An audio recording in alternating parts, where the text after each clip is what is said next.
Well, the first time I found out about it, my cousins went to karate, and I would watch the kickboxing class warm up. And this was when I was 15, and I thought, wow, that looks impressive. I'd love to be able to do something like that.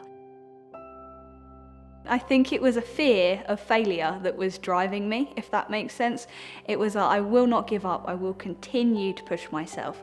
So I lost my first 5 fights before I even got a win, and I clearly remember my coach pulling me aside, and he said to me, "You're not a natural fighter, but you are a natural coach.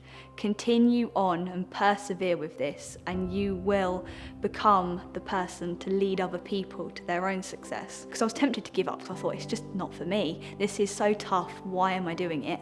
But I fought through, I carried on, and then I got that title opportunity, that opportunity to become a champion, and I just embraced it. So through the practice, so the many years of training before you're at that level, all of the drilling, the relationship that you build with your coach and the teammates, the gym, everybody, you build this connection, and that is why I fight, to push myself more than to beat another person. I don't care about my opponent, I care about pushing my own limits. So I think win or loss, it's about accepting yourself and accepting your performance and that you gave 100%.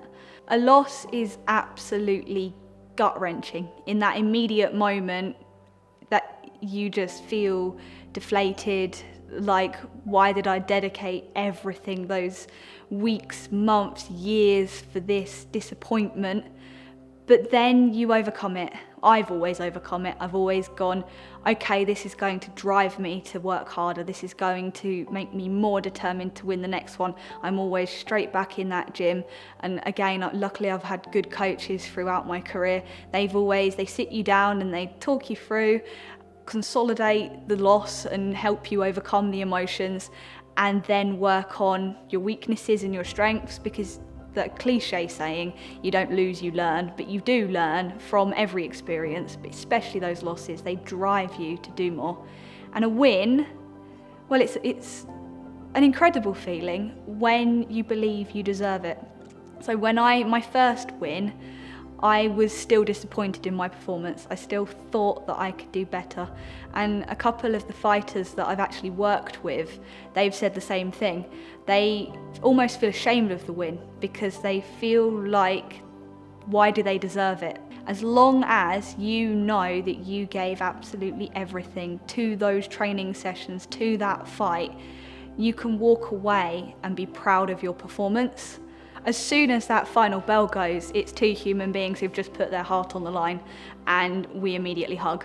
Because I think the respect between fighters is unrivaled in my experience. So although we're trying to knock each other out, it's with consent, it's agreed upon, it's within a set rules, there's a referee, there's judges. It's very controlled, it's not just violence. It's nothing like fighting on the street.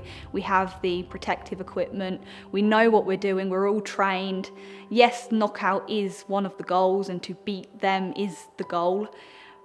But when that bell goes, when the fight is over, it creates that feeling of respect, because you're both there. You're both willing to put yourself in that situation.